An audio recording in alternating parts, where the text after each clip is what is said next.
game day.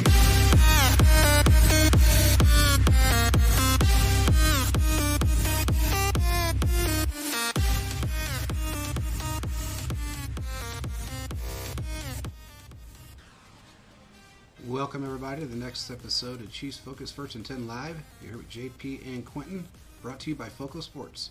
Check out the new bobblehead that is out right now, the Then and Now bobblehead with Lynn Dawson and Patrick Mahomes, the two best quarterbacks to ever play in Kansas City. And we'll get right to it. What's up, Quentin? Hey, man. We How got you doing, some brother? pretty big news coming out of Kansas City. We've got news coming out. I don't know if it's big. We talked about it. It was gonna happen anyway. We just didn't know when they were gonna announce it. So Yeah, so for those of you who are Patrick Starr and live under a rock, Mecole Hardman has been put on IR, and the Chiefs have elevated Clyde Edwards-Helaire off of injured reserve. So he is now on the 53-man roster. Yeah. You know, when this happened and the news was announced, I just feel so bad for Mecole Hardman. He's such a nice person, and to see him just, you know, he's the kind of guy that he's explosive. He's one of those guys that can take it to the house on any play, and to see him get sent to the IR on Super Bowl week just sucks. And there's no easy way to say it. It just sucks. Yeah, it does. And you know, we knew it was going to happen. We found out the game day, and it was inevitable. But the hit that he took back to his pelvis again was just, he shouldn't have been out there anyway. He rushed it by about 2 or 3 weeks from everything that I've been told, and they exploited it. So I mean, you heard what it is. What Andy Reid said. He was like, he was not going to be denied to go out there, and the Chiefs were desperate for wide receivers. Yeah. So, you know, and it wrong place, wrong time with that hit. He took a shot to the hip right there. So, I mean, I don't know if I can really put the blame on anybody. Oh no, Chiefs there's were no kind blame. of desperate. I mean, they just hit it. I mean, it was, you know, fair legal hit. It wasn't dirty. I mean, No. it was just. Just sucks. I'm happy. I'm pretty sure he's with the team down there in Arizona, so at least there's that. He got to travel with the team, and hopefully he gets to be on the sideline with the team. You know, if not, at least he can celebrate with the team afterwards. So I just keep shaking my head because there's no other way to put it besides it sucks. Yeah. Well, for everybody out there that has been flipping out on Twitter about Clyde being activated, he was taken off IR. He was just a replacement player right now. From what I understand, he may not even see the field. He may not even be active on game day. So for everybody that's flipping out and going crazy over this, it's not that big of a deal. The one thing that I was told is that he may have something that may exploit the defense of the Eagles. I really don't know the difference or what he could have, I should say, over Pacheco or Rojo for that matter, and definitely not Kennan. So I really believe that he's probably not even going to play. May not even be active for the game. So I wouldn't be too concerned with it. It's filling a roster spot. That's basically what it's doing at this point. If he does contribute a little bit, that's great, but I don't think he's going to. I really don't think. Look, he wasn't even ready to come back, and that's why they waited so long to actually make the move with Mecole and put him back, is because they wanted to see if there was any chance Mecole could actually be active for the game. It's obvious that he's not going to be able to. We knew that from day one, but they were a little optimistic. Some people were, some weren't. So it sucks. I mean, great guy. It's just terrible, but you know, that's part of playing this game, and I'm hoping that it didn't derail his career. What's up, Jeff A., Jared, Justin? What's going on, guys?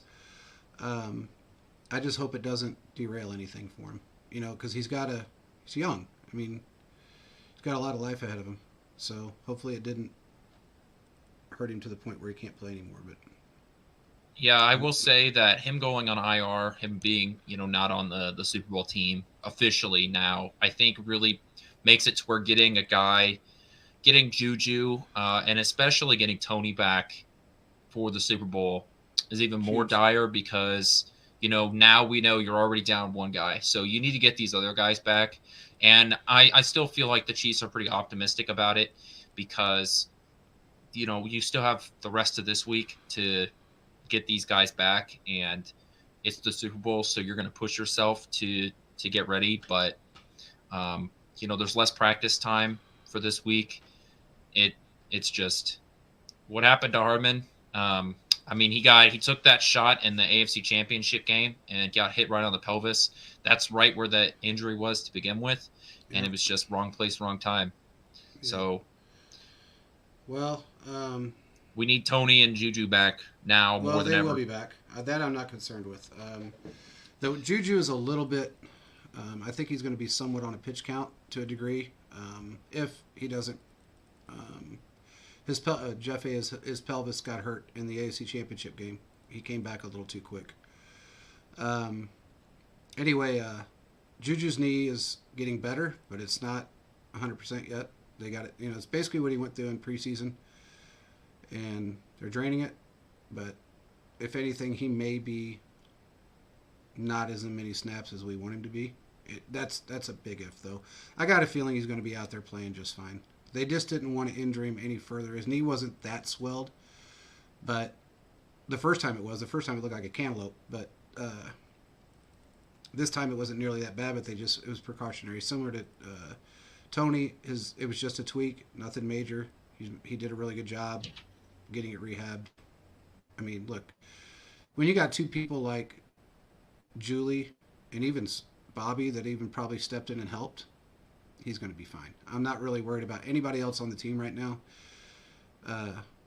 Mecole is, Juju's probably going to be fine. I'm not really worried about him. I think he's 99% going to be fine. That's what I've been told anyway. Well, and especially because it's the Super Bowl, you're going to push yourself. So, there's no next week. This is it. Yeah. And you're going to push yourself to be able to make it into the game. Yeah. It just sucks for Hardman. It'll be interesting to see how they use all of these guys. Do you use Tony on some of those wide receiver sweeps? I think that's a great way to exploit this defense because we talk about how good this defensive front is and this defensive line. They're second in NFL history in sacks. The only team that has more sacks in NFL history is the 85 Bears. So what they don't talk about is that this team is not the best at run defense. So no, they're not.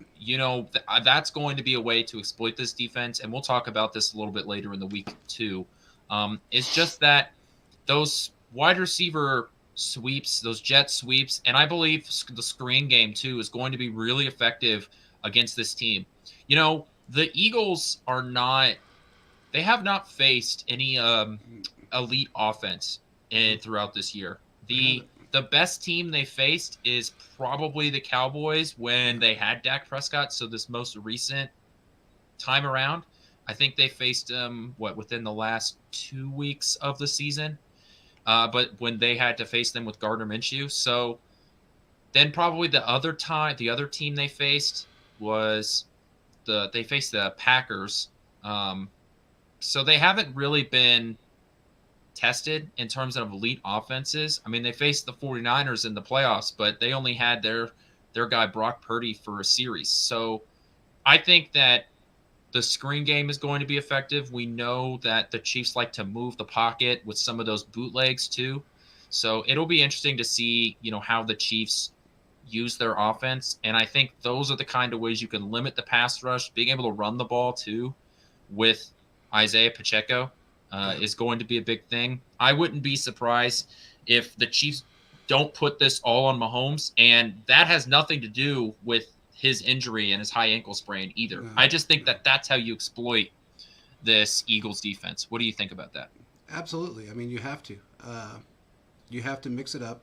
The one thing I will say is I think it's 3 games that they played against a really good, well, not our offense, but a good offense. Their defense allowed over 30 points. So most of their wins were really close wins throughout the season, and those were against pretty lackluster teams.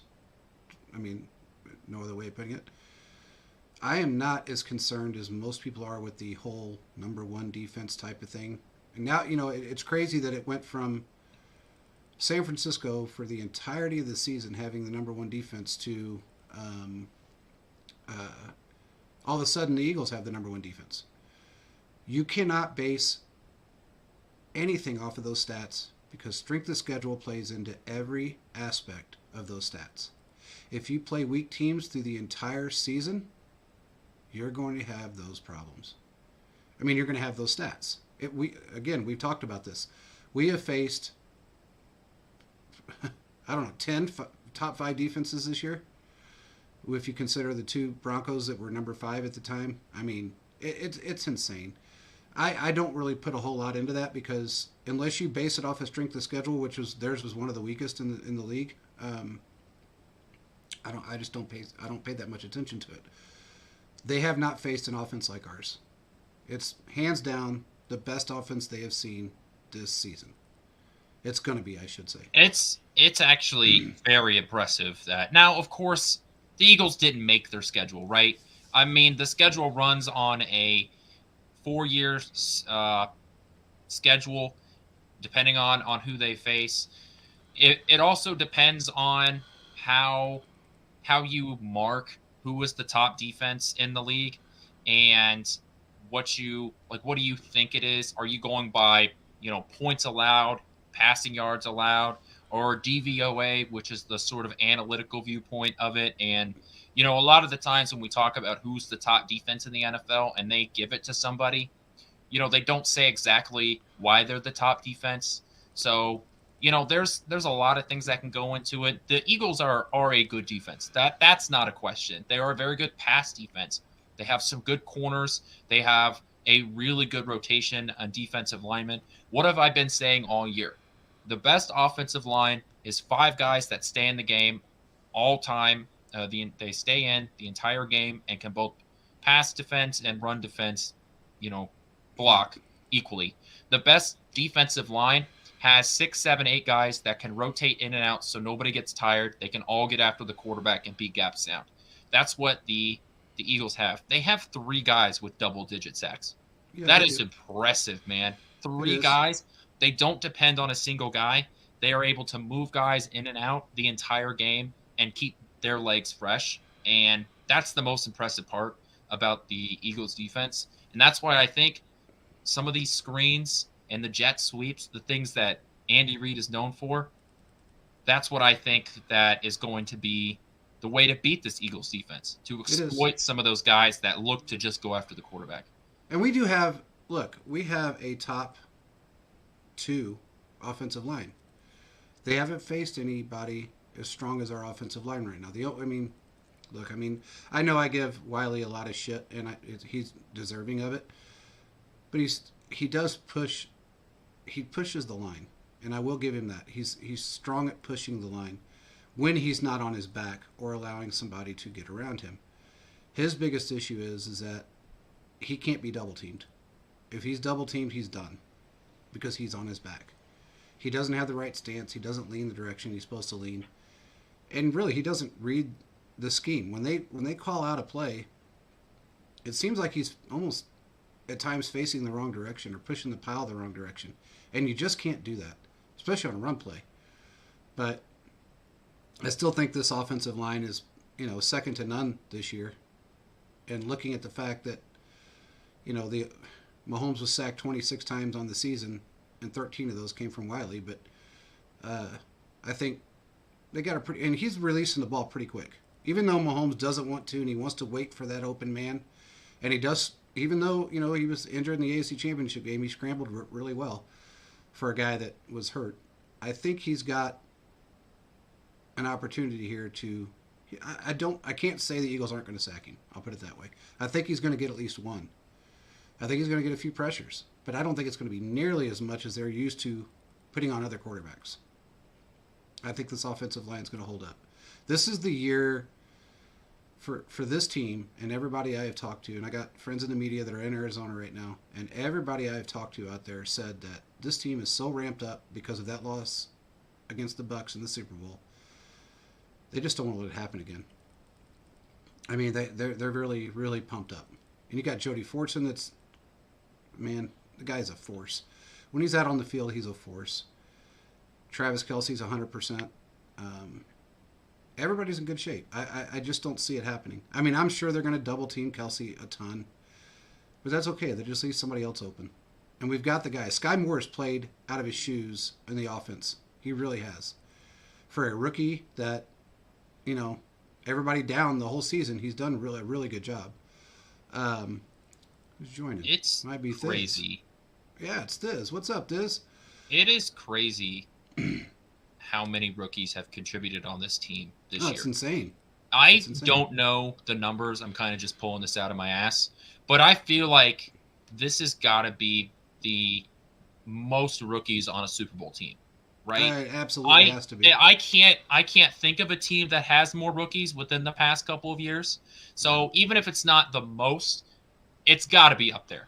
There are so many rookies on this team that have contributed, and that's the important factor. You know, there was a report that came out today from Sports Illustrated that said that the Chiefs were offered a 10th round pick from the Jets, or the 10th overall pick from the Jets in the Tyreek Hill trade.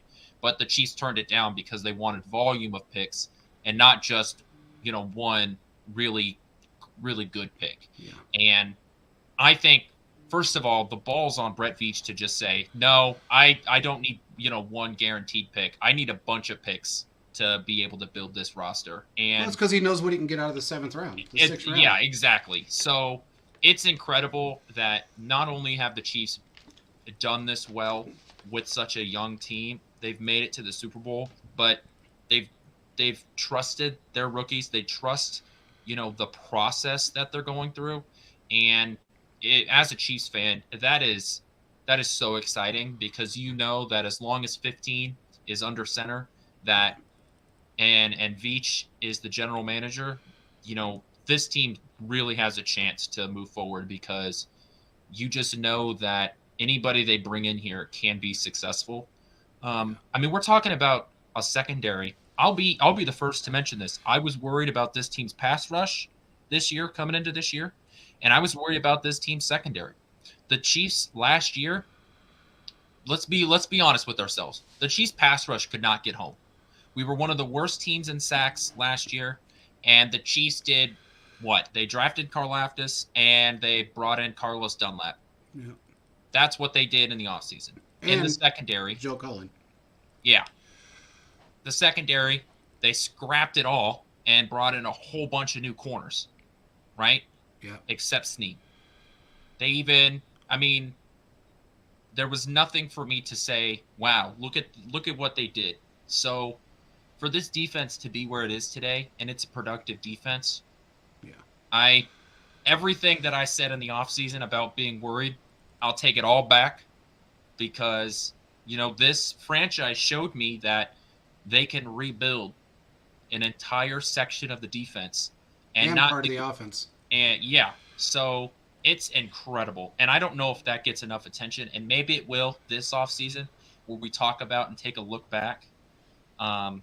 It's just impressive. It really is. What's up, Thiz? Oh, he keeps jumping in and out. He must be having trouble connecting.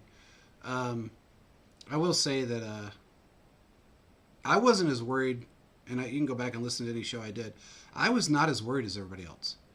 I looked at that talent, and I thought, man, this group is really good. And when they got McDuffie and they got Sky Moore, which I really wanted Sky Moore on the team, I was pretty excited. I don't know that I was excited about Watson as much. And then I saw what he did, and I thought, man, this kid is a beast. What's up, Scott? I mean, he's an absolute beast. And I thought, man, how the hell is this kid? I mean, he's got 2 interceptions in the playoffs, 1 in the AFC Championship game. And this is a rookie kid that, honestly, on any other team probably wouldn't even have played. I mean, honestly, probably wouldn't have even seen the field. No, you know, probably would have been a special teams guy that gets shoved like the 5th corner. You're like, he's a rookie drafted in the late round, very athletic, but, you know, if he was better, he would have been drafted earlier.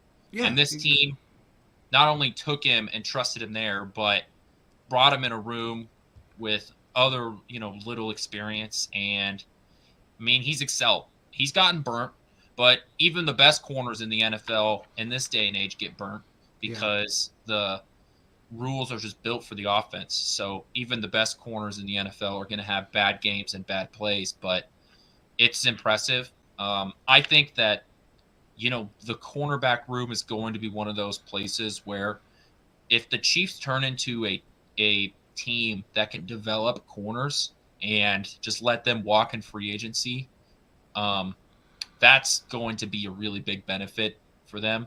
Like a baseball, reference would be like, look at what Cleveland and Tampa Bay has been able to do with their pitchers. Yeah. You're able to develop the talent, and really good corners are really expensive. If you're able to develop it, draft guys, get them for 4 years, and then let them walk, I mean, you're in a great position because. Well, kind of reminds me of the Royals back in the day when I was there. I mean, hell, we were considered the farm team for the rest of the major leagues. So, I mean, everybody got, everybody that was talented, they got big contracts somewhere else, and we couldn't afford them. Yeah, Back if you're when I able played, to, dude, when I played, it was a $41 million was their salary. That was it. That's what they paid everybody. When the Yankees, on the other hand, were paying out $150 million at that time. So we were in the dumpster fire, but we still made it, pretty far in '85. Not that I was there in '85, but in '92 we were still pretty good. It was just, I don't know, it was a weird thing. I mean, if you can harness that talent draft wise and be a great scout like what we have in Veach, yeah, I mean, and develop the talent, then yeah, at I a can premium see that position, happening. by the Yeah, way. yeah. I mean, not only are you going to get, you might be able to pull some draft picks out of it and move forward, and look, I mean, are there generational talents out there? Of course. I mean, we have a quarterback that's the generational talent. There's nobody out there that's better than him. But you also have to look at the way colleges are grooming these players for the NFL now. This is not the same as it used to be. Colleges used to, you play if you were good, you got drafted, let the NFL figure it out. Whatever team picked you up, figure it out. Now these teams are grooming these players to go to the NFL. And that's a little different. They've changed with the times, which is great, and I think it's really helped bring in the talent. The biggest difference, I think, with every other team in the NFL and us, and look, I'd say this if it was any other team doing it, is that you can have all the big names you want, you can have all the Heisman Trophy winners you want in college, you can do whatever you want to do, but if they don't fit within your system, what good are they? And Veach is the king of finding players that fit within our talent. I mean, for the last 4 years, all I've heard about is all these big name players that come up either for free agency or whatever the case may be, and it's, oh, God, why didn't Veach get him? He sucks. God, fire Veach, fire Andy. And then that player ends up injured that year or not playing well with the team he just went to. Veach knows who's going to play well within our system. Andy knows. So they draw in players that are going to fit. They don't want divas. They don't want big name players. They don't want people that are going to come in and just try to take over the world. I mean, you just don't want that. The Marcus Peters of the world and guys like that. I mean, look, man. I mean, Marcus fell off when he left here because he actually had to play the game the way it was supposed to be played instead of just being a ball hawk and a bull rider special or a Olay specialist. I mean, he basically should have had a red flag in his hand. And anytime there was a guy running with the ball, he just like, Olay, let him go on by. Because he got burned more than anybody else did. Yeah, because he was one of those guys that tried to jump the ball and get interceptions, and Yeah. it worked. I mean, guy got a bunch of interceptions, but he did. But he got burned just as he much, got burned if a lot not more. too. So I mean, it's just part of it. So that works on some defense, and then it works even against some quarterbacks, and it just depends on what kind of defense you're running. But there's also a reason why he's been on 3 different teams now. So yeah. And why he's not ranked a top 5 CB. And he hasn't been a top. In fact, he was ranked almost dead last when he was with the Rams. And people said, oh, it's because he was injured. No, he sucked. He sucked when he was with the Rams because McVay made him play that position. He got in fights with fans. He got in fights with players. He got in fights with the water boy. He got in fights with some dog walking down the street. He didn't care who it was. He wanted to fight with everybody. And that's something you just can't you can't do. You have to either play the position or move on. I mean, it's that simple. And he moved on, and now you never hear his name mentioned. Even when you're listening to any show, you really don't hear Mecole Hardman or Marcus Peters' name mentioned. Rarely do you hear it mentioned on any highlight reel because he just doesn't do anything anymore. Even with the Ravens, I watched the last game they played in, and I don't know, man, he just doesn't want to tackle. He made Deion Sanders look like, I mean, honest to God, a defensive lineman. I mean, Deion didn't want to tackle anybody. He didn't want to mess up his hair. But Marcus just, but Marcus, he was just, I don't know, man. He just, I guess maybe he was considering longevity. I don't know what the hell he was considering. All I know is that he's not very good, and that's why he's no longer here. You got to have players that can play the position. And look, man. Getting back to your point, look at Ward right now. He's one of the top cornerbacks in the league. Actually, was when he left here. Consistently wise, he was when he left here. He got a $14 million contract, and if you're able to, I mean, our entire cornerback room doesn't equal $14 million. No, because they're all on rookie deals, and it's to be able to develop a significant position where you constantly have 2 or sometimes 3 corners on the field at once when you include the slot corner. To be able to pick up guys in the 5th, 7th round, and even in the first round of the draft that come in and are immediate starters is so valuable because it is a valuable position. It's probably one of the 5 most important positions in football. You go quarterback. Corner, I don't know. I look at corner, man. I think, man, that's one of the hardest positions to play. Yeah. Quarterback, left tackle, wide receiver, pass rush, corner, right? Yeah. Probably in that order, besides I would say, I mean, as far as hardest it. Position, I would say quarterback and CB.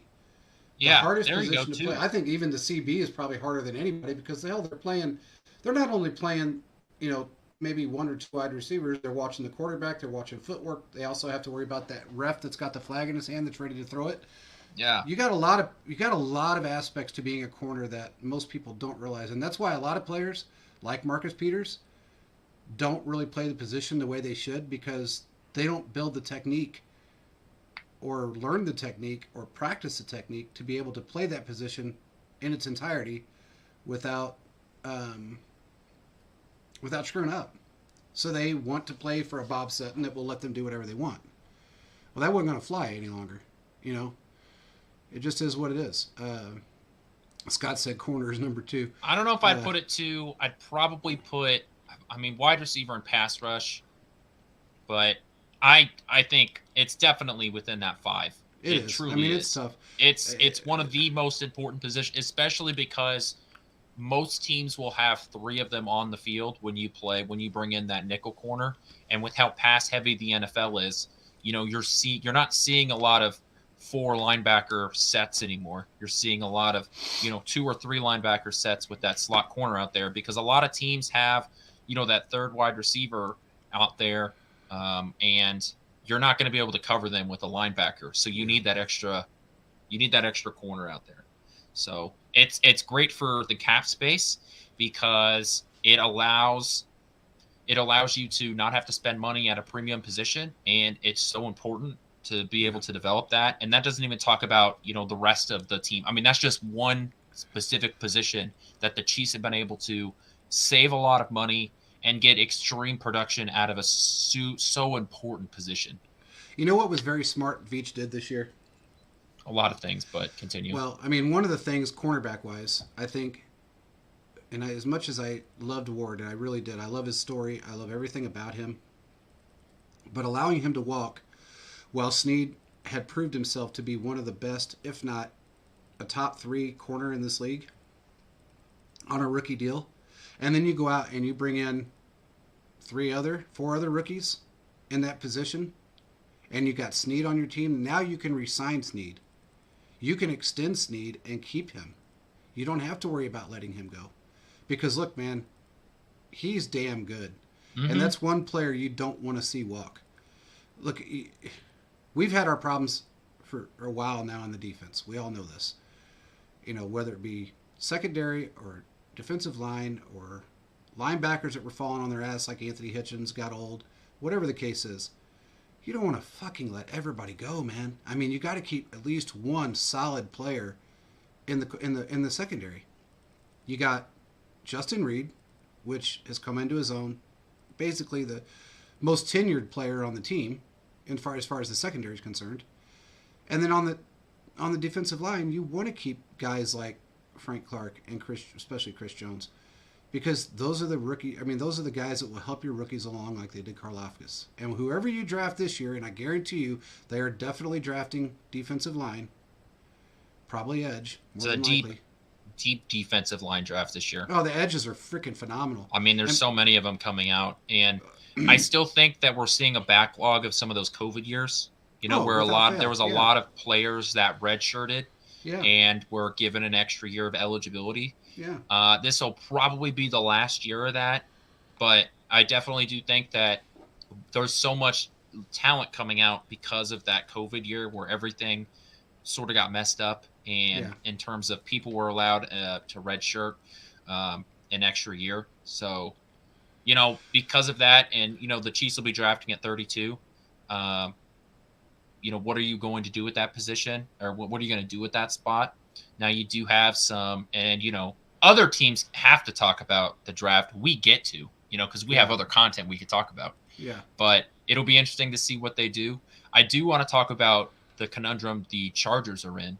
Well, I was getting ready to bring that up along with the coaching situation. In terms of the position. Now, it doesn't matter. I mean, there's more, Chiefs fans care more about the Chargers than Chargers fans do, because Chargers fans are the Illuminati and they don't exist. Yeah, exactly. But I did meet 4 of them. You met 4 of them? It's all 4 of them. It's all 4 of them. It's all 4 of them. They actually joined a show once. They sit in right in the front of the seat. They were the 4 related that showed up to the soccer stadium. Yeah, they're all related. Okay. Yeah, It just is what it is. They're all related. It says, "What's up, Cheese Focus, Cheese Kingdom? How y'all doing? What's up, Rosette? That's our famed follower in France. Yeah. So, we have more followers in France than the Chargers do in the United States. It's crazy. It's crazy. By the way, anybody that's joining with Facebook, if you're having problems at kicking you off, that's normal. It's Facebook. Just go over to YouTube and join from there. It does not kick you off. I just had to throw that out there. It looks like, getting to the Chargers, that they're going to make a wide receiver move. And we had a feeling that was coming, but now it's pretty much a lock because they're, $24 million over the salary cap? Yeah, right? They are in some significant cap issues. Yeah. And they don't have to, but they're going to sign Justin Herbert to his long-term deal.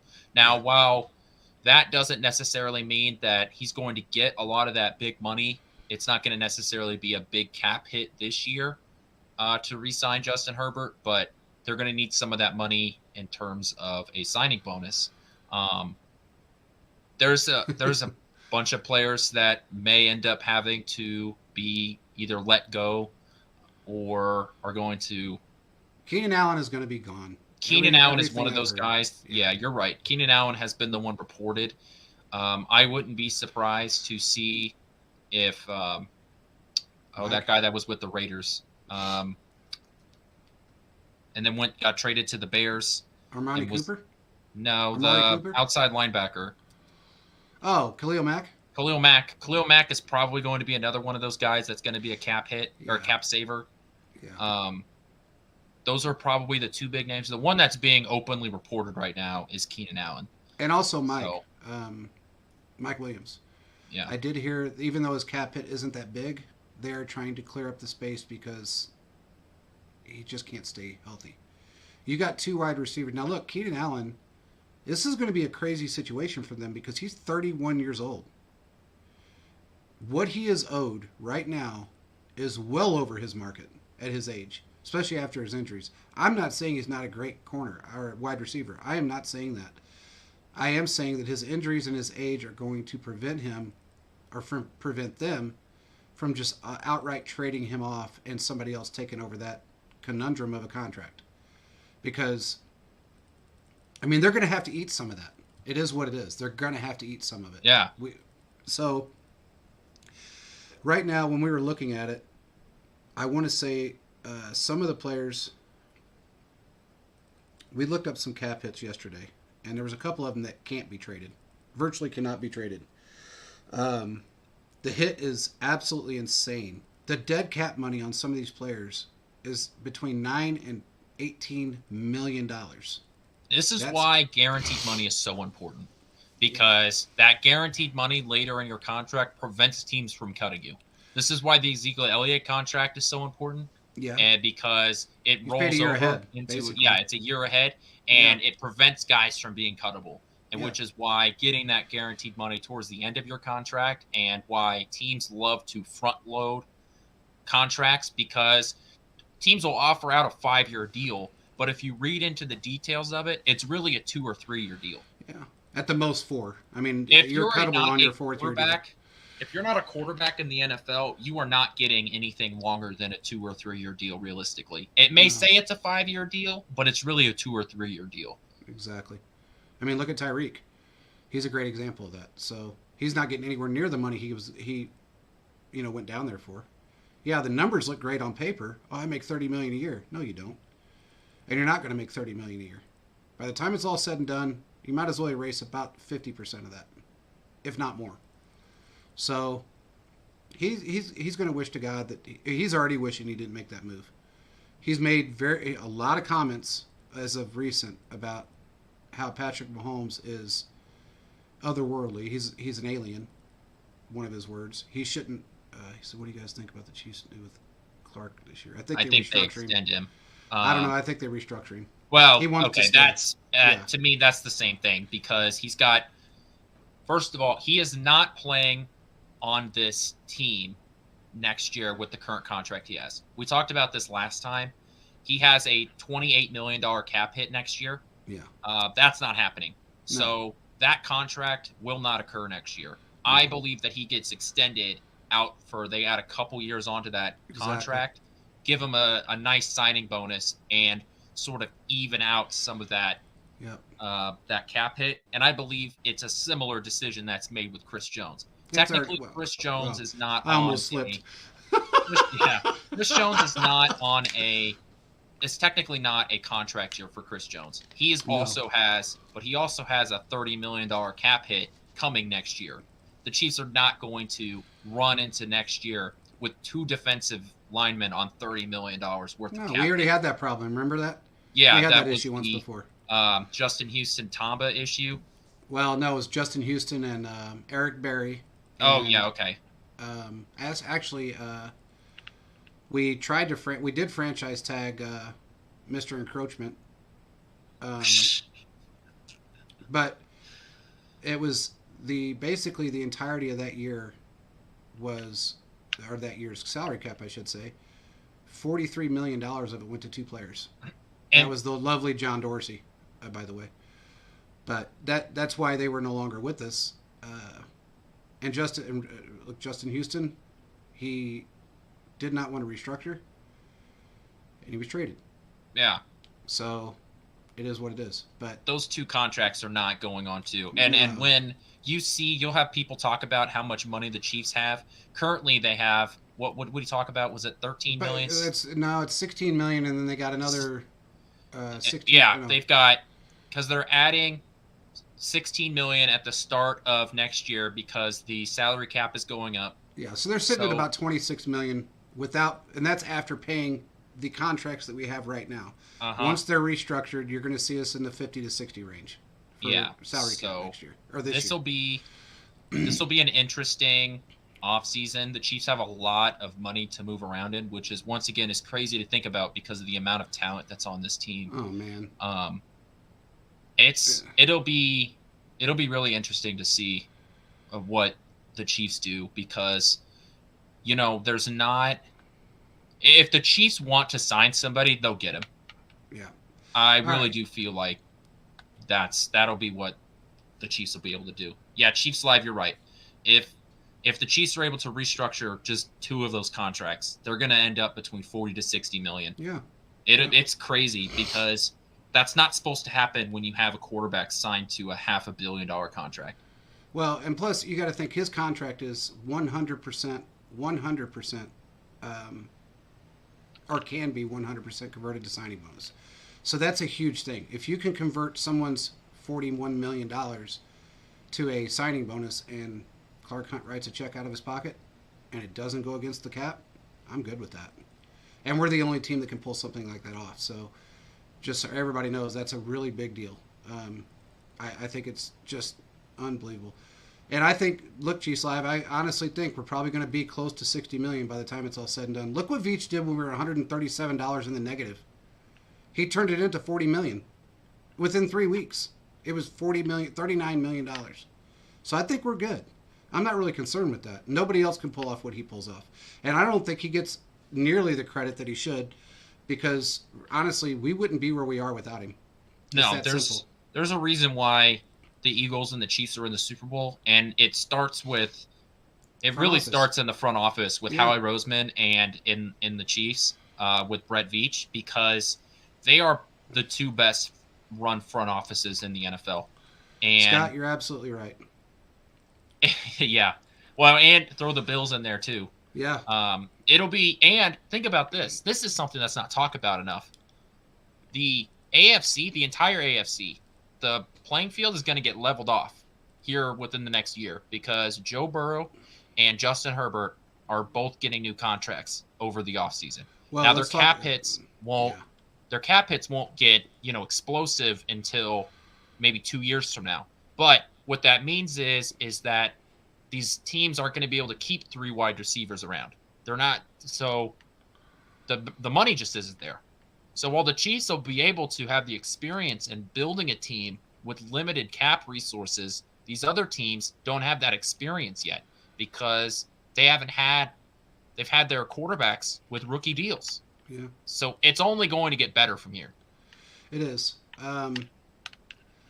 Jerry Jones publicly slammed 2 football teams, one of them being the Rams, and I believe, who was the other one? I'm trying to think of who it was. He publicly slammed 2 teams for the way they go all in, and throw. His words. I've used them before too. All their eggs in one basket, basically throwing every dollar they have towards a Super Bowl for one season. He says, "I am looking at the long run. You are not looking at the long run when you sign Dak Prescott to that kind of contract that hasn't won but one damn playoff game up until this year. Actually, did he win one this year? No. They did. He won one. Yeah, they did. They beat the Bucs. Yeah. And then you sign Elliott to a $90 million deal. That's the contract that has blown them up. Neither one of those contracts are good when you don't have a coach that can coach them. So for him to sit there and say McVay messed up and that team messed up, I don't agree with how they do it either. Don't get me wrong. Look, the Rams have been notorious for this. About every 3 to 4 years, they build up their cap, they bring in some draft picks, then all of a sudden they go out and they spend everything they have on free agents to get to a Super Bowl. The first one they lost, the second one they won. Of course, they were playing the Bengals. That's a huge difference.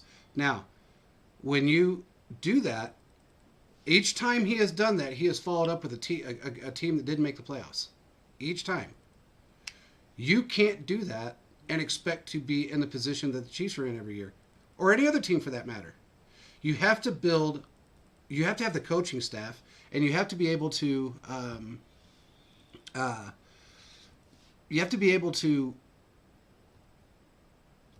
build these contracts in a way that are not only team friendly but player friendly. You can't do that unless you have. Look, first of all, the team, the players have to have trust in the team and the front office, but you also have to have trust in that player. And if you really want that, and your player really has trust in you, well, that's a different story. But I don't see. There's 31 other teams that have tried it, and 31 other teams have failed at what we've done in the last 4 years. 5 years, actually. So they're in a mess, but Jerry Jones, he really has no place to talk. He's a guy that gave up a shit ton of money for 2 players that still haven't gotten him anywhere, and one of them's getting old real fast. He's showing his age, and he's got a better backup that he's paying pennies for. He's paying pennies for that man. And honestly, it blew me away that he said that. He's the last guy on the planet. This is a guy, for anybody that's older than Quentin. When I was in 98, I think it was 97, 98, Jerry Jones was $36 million over the salary cap. Deion Sanders wanted to sign. He couldn't pay him. He wrote him a check out of his pocket, which was illegal as hell, but he gave him a $30 million check to sign him. Was it one of those big checks? No, it wasn't the one that you carry in. It was just a that's normal. What Jerry, you know what's funny about Jerry? His checks say nothing. They're the cheap ones that you get for free from the bank, because it's just this one that just says Dallas Cowboys. It's green, this really ugly off-color green, and it just got a signature spot and pay to the order of. It's not a nice check. It's an ugly ass check. But he wrote it out of his pocket. Legally, if your check is a certain amount of money, it has to be delivered in the big check. Yeah, I would say I'm that. just Like the lottery style check. Yeah, like federal government. Let's get on that, because if you're signing something, if you're getting that much money, you got to get the lottery check. Like that has to be. I don't want no tiny piece of paper. We need the cardboard. I need to walk into the. You'd be like Happy Gilmore. Where's my big fucking check like that guy got? Yes, and then they shove it in the back of my car. Yeah. Well, by the way, while we're talking on coaching disasters and issues going on, the Arizona Cardinals have narrowed it down to two coaches. And, of course, Eric Bieniemy is not one of them. I don't know what anybody else thinks about that, but I have my opinion on that. But Quentin's probably tired of hearing it. But I knew this was going to come down to this. The only team right now that I can see that he may have a shot at is the Colts. I do know that he did talk to them. The Colts have interviewed other coaches after the fact, but most of those other coaches have gone other places. He's got one opportunity, I think, left in the NFL as a head coach, and that's the Colts. No other team is really looking. Now, it's kind of all set in stone. I don't think any other team out there is looking for a head coach. I think it's just those two. I believe it is just the Cardinals and the Colts. I think that as more and more time goes on, I think he's going to have to make a lateral move. I wouldn't be surprised if he ends up as the OC in Arizona, which would suck for him. But especially no quarterback. Yeah. Well, I know we've got our problems with Kyler Murray, but actually, you're right. No, his injury is the problem. His injury, yeah. I'm standing on my soapbox this entire offseason that there's no way anybody can expect him to come back and play next year because of how late that injury happened. It'd be a fucking miracle if he came back and played next year. It's not fair to him. It's not fair to him to expect. I mean, if anything, I can see him pushing himself to try, but he's not happy there anyway. Now, he may be a little happier now that Klein stepped down. Because that guy was, man, I mean, he was like Mark Davis Jr., but he was a disaster for that football team. You know what's crazy to me? It's that front office people don't get stolen more often. Oh. That GMs to me seem to keep their jobs way longer than they probably should. Well, it's because there's guaranteed salaries. And, the Chiefs and the Eagles and some of these, elite teams in the NFL should be losing guys left and right until you can find your general manager. Here's the thing. The Chiefs, when you sign a 5-year deal as a GM or a head coach, those are fully guaranteed contracts, similar to like what John Gruden had. So you can steal somebody all day long, or if somebody wants to leave, but you're still under contract. So they would have to buy that contract out and still pay them for that season. It's different than a player. I mean, you do see a lot of front office guys, like last year and the year before, we saw a lot of front office guys that moved that weren't necessarily GMs, but different positions, whether it be, operations manager or, whatever you want to call them. They just different areas in front office moved and became GMs. Yeah.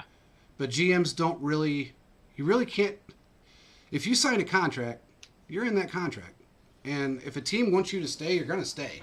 Now, if you're going to, look what Dorsey did. Okay, he was a great example of somebody that we didn't want. It was at the end of his term. I think he had 1 year left. Get rid of him. Okay, pay the 1 year at $5 million, whatever it was Didn't at he that go time. to Cleveland Yeah, afterwards? and exactly what I said happened. I said he will last exactly 1 year on this show, and he lasted 1 year. I also said that he's going to bring in, swear to God, I said, you mark my words on this show. I said, they're going to bring him in. He's going to bring in every big name he can find, sign him to big, fat, giant-ass contracts. They're going to fall on their face because I knew how Baker Mayfield was, and I knew that whole system would be screwed up given the fact that the arrogance level was way too high to put all of those guys in one room. And that's exactly what he did. And at the end of the season, he was gone. He is not. Look, man, he has scouted some decent talent in his day. I'm not going to take that away. I mean, he brought in Kelsey, and he really brought in Eric Berry. And But with the Houston exception of those two guys and Justin Houston. But if you take away Tamba, oh, he didn't take in Tamba. Tamba was before him. So if you take into consideration maybe 5 great players in the NFL in his entire 30-year career that he's actually scouted, brought in, and cultivated, that's really about it. He sucks at contract negotiations. That was big problem. Everything when it comes to him. When it comes to that, he's terrible. And he's very arrogant. He's an extremely arrogant individual. And that's a huge part of his problem, is his arrogance. Because he feels like no matter what you say to him, you're stupid and he's not. He's got the Jeff Schwartz syndrome. I'm smarter than you are. And look, it was a fight to bring in Patrick Mahomes. It was a fight to bring in Tyreek Hill. He fought, especially Patrick Mahomes. He did not want to draft Patrick Mahomes at all. And his words after they finally kicked his freaking door in was, okay, if you draft him and he falls on his ass, it's on you. Well, he didn't. And Clark knew it. Clark knew what he said. That's why his career ended the way it did in Kansas City.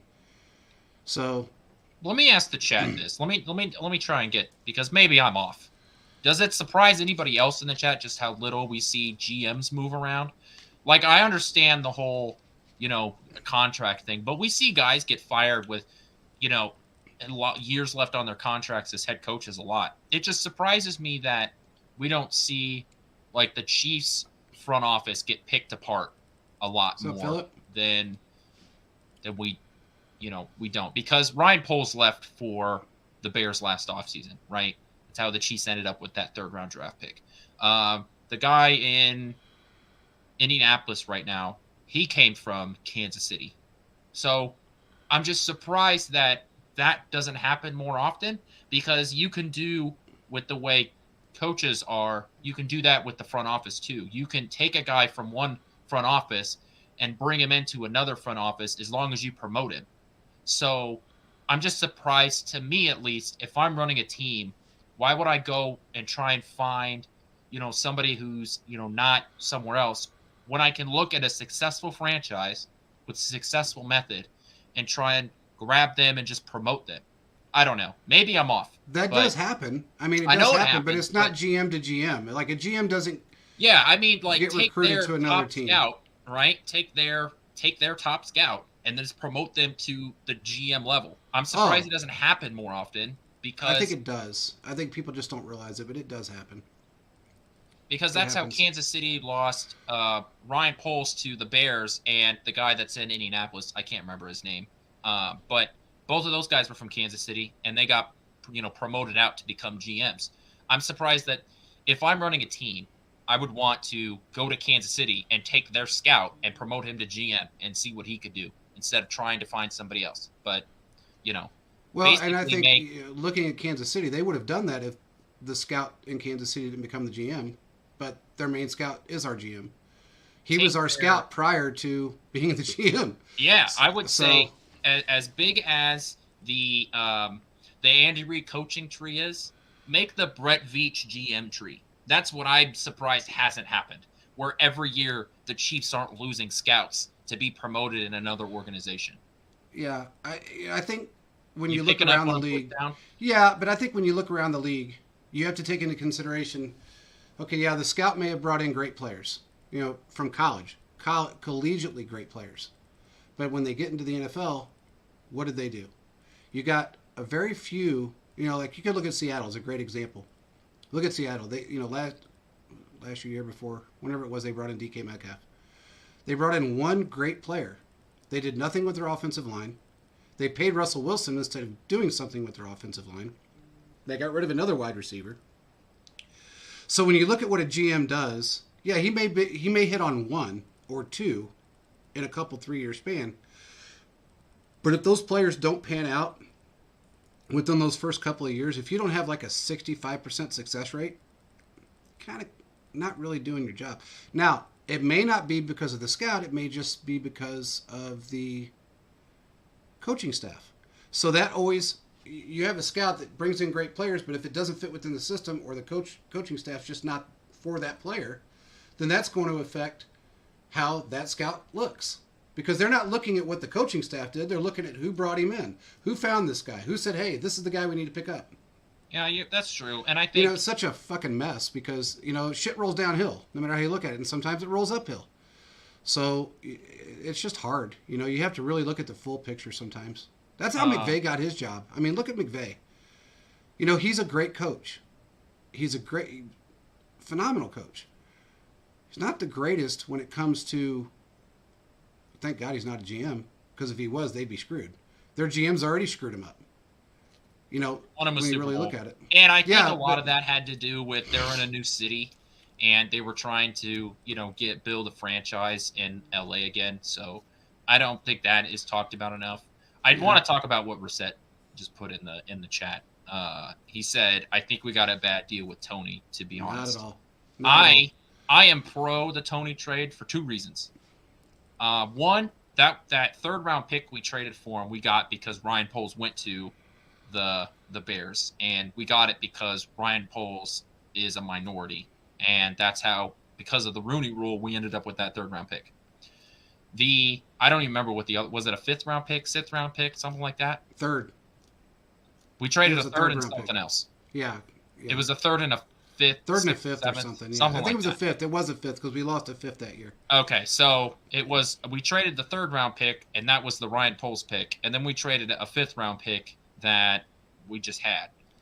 The health part of it is something that I'm interested to figure out, but we don't know up to this point. If you're saying Kadarius Toney is a guy that gets picked in the 5th round of the draft to begin with, because if he's coming out of college, and he has soft tissue injuries, that's a guy that gets picked in the 5th round anyways. If we drafted him in the 5th round and he had soft tissue injuries, nobody would be complaining. I think that's the way you should look at it. That, and I want to look at it from a different perspective. He really didn't have a ton of issues until he really started playing with the Giants. I mean, his main issues were hamstring injuries. The one thing I will say is that since he's been with us, and I understand that he did have some hamstring tightness during his first 4 weeks with the team, but since then he has had no hamstring issues.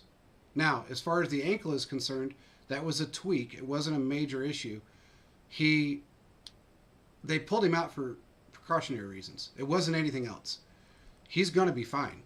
I mean, we can't expect, hell, every player's had some injury at some point, but this is a guy that had some issues because the medical staff wasn't taking care of him correctly, wasn't teaching him how to take care of himself. Now he's getting all that if this medical staff was anywhere else, I'd say they're hands down the best in the league. Because look at the injuries for every other football team on a weekly basis, and then look at ours. It's about 1/10 of what they go through. Look at the season-ending injuries that those other players get that we don't really have. We have one player this year that was season-ending for the most part, and that was Mecole Hardman, and he still played. He just got hurt again. I think he's going to be a force for the next 3 or 4 years. I think our training staff and our medical staff will really get him into shape. And that's with all of our players for the most part. Look at Travis Kelce. I mean, the guy had an injury in 2013 that sidelined him. He played through an arm injury last year. But for the most part, other than COVID, look at the games he's played. Look at the times he played really injury-free for the most part. And and he gets hit constantly. Yeah, it's a tight end thing. Yeah. So I think, and then if you take him and then you look at George Kittle or you look at Mark Andrews or anybody else in the league and look at how many times they have lost their entire season. I believe Kittle lost all of last season to injury. Yeah, pretty much. And he's been injured pretty much every year he's been in the league. He's been injured at some point. I think this was the only season that he actually played the entire season. I'll say this about Tony's injuries too. Now, this has no bearing. This is not. I don't have this in front of me. I just want to be completely honest with everybody here. But I think the fact that he was playing on turf in New York may have something to do with it. Yeah. Because if you look at the way he cuts, I'm a big proponent of guys playing on grass. I think that playing on grass is better for players, and there's a lot of statistics that do back that up, and that grass is better for football players in terms of soft tissue injuries and non-contact injuries like ACLs. There was an ESPN article that came out like 8 months ago that broke down a lot of that data. But I wonder if that had anything to do with it. So, but I understand that, sort of the point that Reset brings up in terms of non-contact injuries. There are guys that are injury prone. I think more guys get labeled with that than there probably should.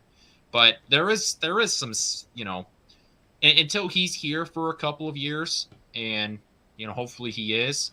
I think he can be a valuable asset. I mean, so even if I just say for the next 3 years, Kadarius Toney is your punt returner, is an average punt returner, and gets 500 yards every year. And then, a handful of touchdowns. And you got him for a 5th-round draft pick, I think everybody in Kansas City would be happy with that. Yeah.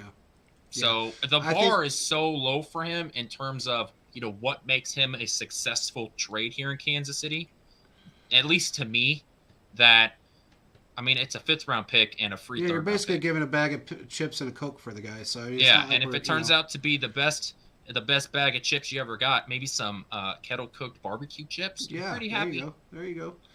That's how I kind of look at him too. I understand the worry about it, but also remember, Reset, that he just came off an injury with the Giants that was not fully healed when he got the tightness in his leg, and this ankle thing. Honestly, it's not that huge of a deal. It really wasn't at all. It was more of a tweak. I've been told this by people that I know, very close. I'm not going to say who they are, but it wasn't anything major. He didn't tear anything. It wasn't even a sprain. It was more of a little bit of a twist, if you want to call it anything. It was the way he stopped, kind of jerked it. It wasn't major. They just wanted to make sure that he was okay for the Super Bowl and moving forward. I wonder if they're going to have to tell him to stop doing some of those jukes along the sideline. It's really hard for him to stop doing. To keep him from hurting himself in the future, because some of those cuts, man. I wonder if he's I wonder if he's double jointed in his. You're right. His crazy talent is there. I do understand the concern. I think your concern is valid. Oh yeah. I just think that for the talent level that he has, the ceiling for him to get him for a 5th-round pick, I don't think you can say that it's a bad trade or we got the short end of the stick there because of the talent. Because like I said before, I'm thinking if you picked up that guy in the 5th-round pick in the 2021 NFL draft, you'd be very happy with it. Oh, without fail. And also, Veach did want him. He did, yeah. In the draft. So it was, again, we've talked about this, but Veach always goes first. So somehow he ends up doing the 360. And we end up with that player a year later. It's insane.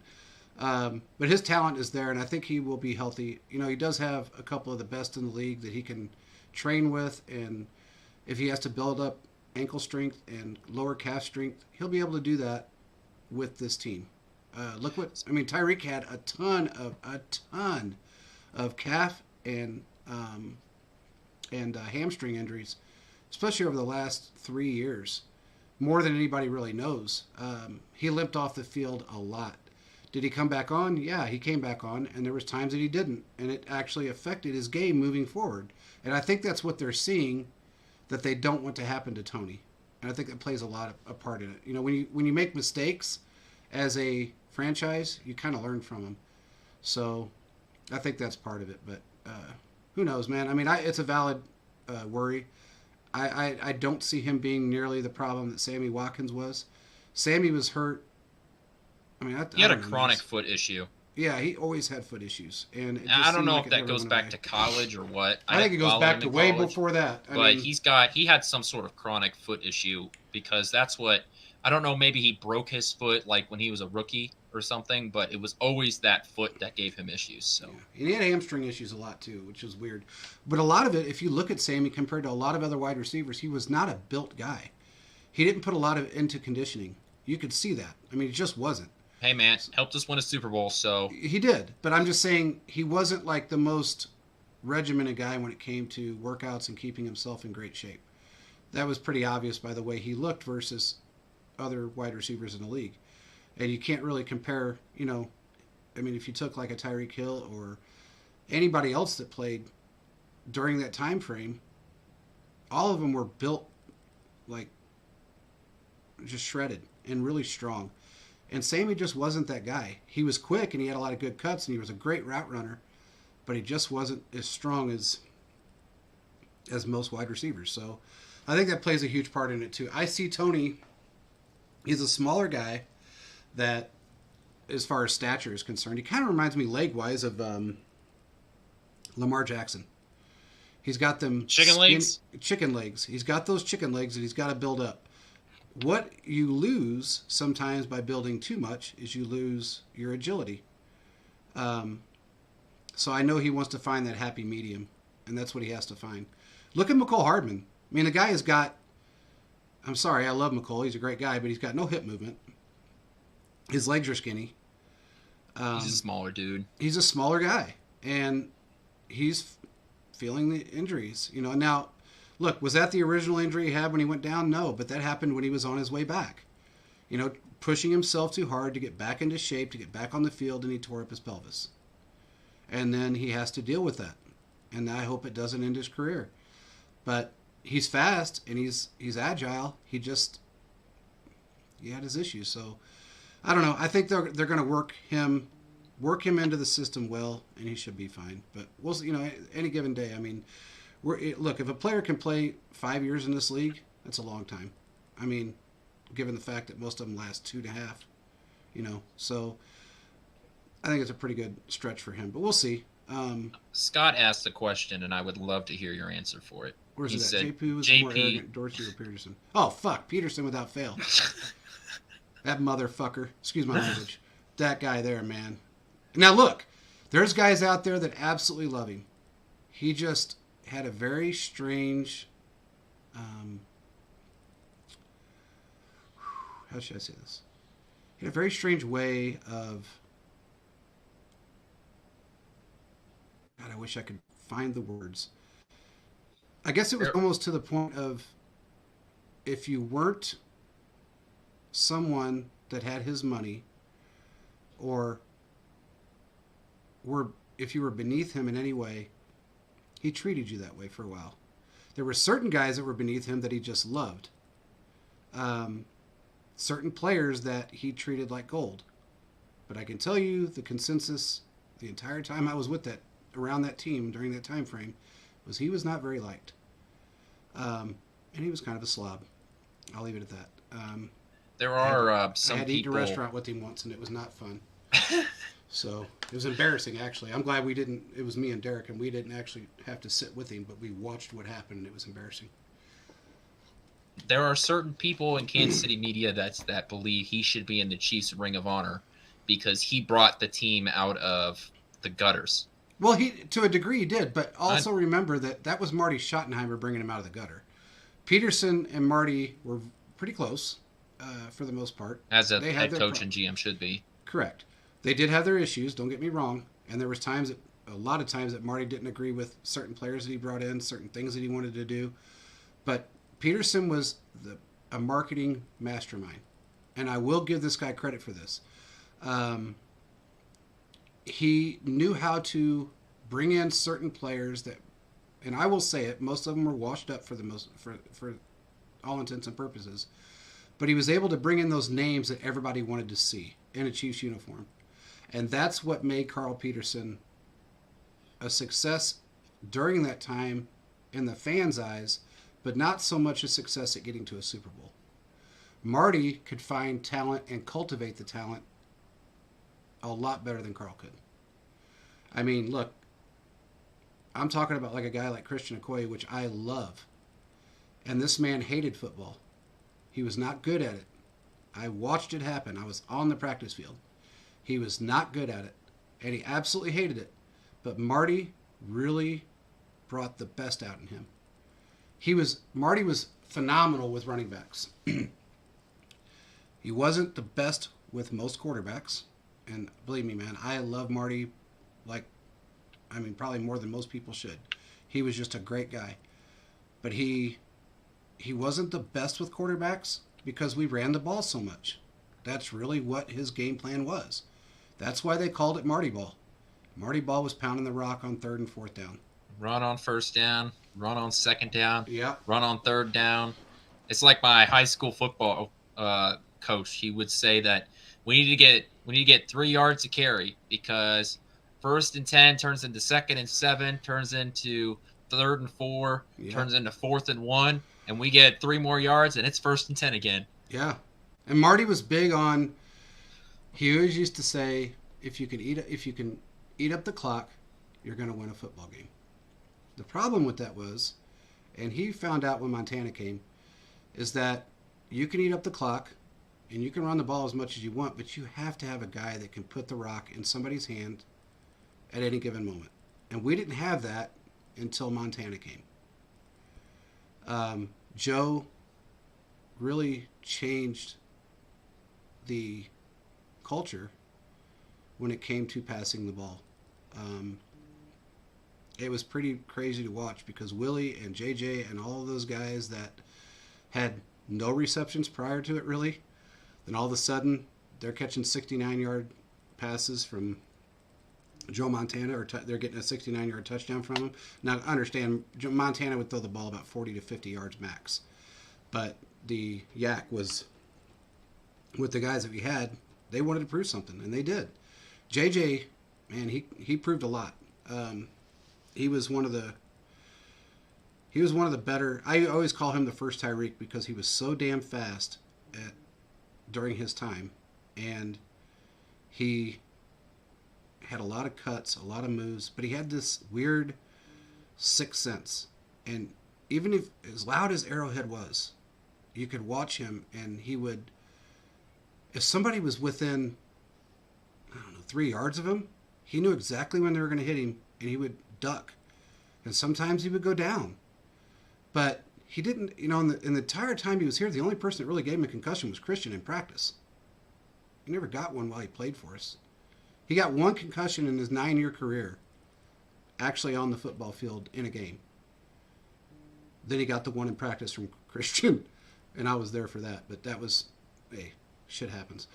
But Christian didn't understand the game too well then, but he learned afterwards. And this is when, live practices were much different in the 90s than they are today. God, you were allowed to, I believe in the 90s, the NFL PA still allowed 2-a-days and full contact practices all throughout training camp. We're talking about a different world. I had PTSD from hearing those helmets hit in practice. Yeah.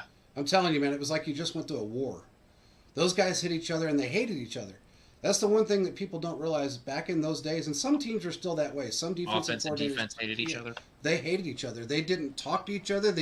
When they were on the field in practice, they were ready to kill each other. And then in game time, they were, they all played together for the most part, and they didn't beat each other up on the sidelines for the most part. But during a game, or during a practice, you would never think twice if you saw a helmet fly across the field and hit somebody in the face. You just wouldn't think about it because that's what went on. So it's crazy to think how things have changed. Now you got Patrick Mahomes taking the entire team out for dinner, going here, going there, having a party in Tahoe, doing all this shit. You don't see, there's a lot of teams that still don't do that. And quarterbacks don't want to, for the most part, even today, quarterbacks don't really think about defense. That's why Mahomes is so loved in Kansas City within the organization, because he makes the defense feel just as important as he feels. That's something that you can't really teach. That's just something that's in him. That's why culture is so important, It and is. that sort of gets back to our conversation about Marcus Peters earlier. Is that it's a culture thing, and when you it's one of those things. It's like that football cliche where you got to have the locker room and you got to have the locker room behind you, but when things start to go bad, you see that the Kansas City sideline is they're never down. If you remember in the playoff game where Mecole Hardman fumbled that punt, and I mean he went over and he threw the coat on himself, Yeah. and I mean he was just put himself on the bench. First guy to come over to him was Patrick Mahomes. Yep. When we're down in games, this is it's Travis Kelce and Patrick Mahomes, telling everybody, let's go, we got this, and the team truly believes that because of the history behind it, but also just because everybody believes in each other, and that's why culture is so important. And I think that's one of the reasons why they got rid of Tyreek Hill, was that he was starting to poison the culture in the locker room, and why we see that teams will put up with a lot of crap, but once you start affecting the team like that, you got to let guys go. And I mean, culture is just really important. Yeah.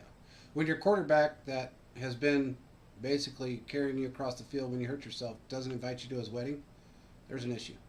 Yeah. Moving on from that,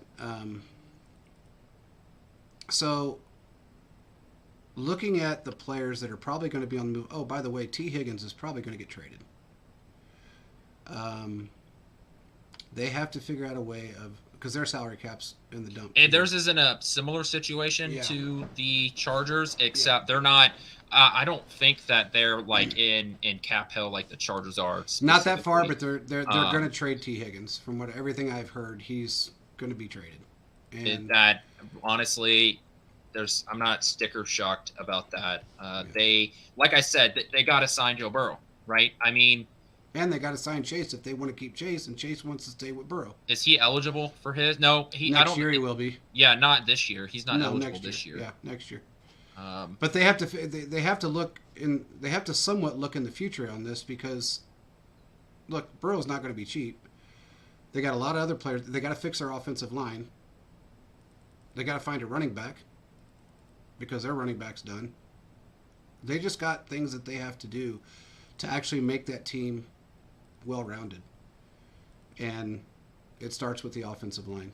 So me, trading T. Higgins is not just a cap space move either. Trading T. Higgins to me is, we need to fix this offensive line because it's lost us 2 playoff games in back-to-back years. Yeah. And the best way to fix that offensive line is to throw and see what sticks, because it didn't help this year.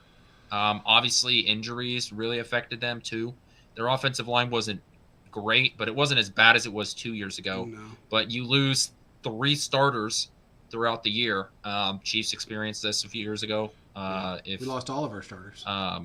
So you need to have quality backups.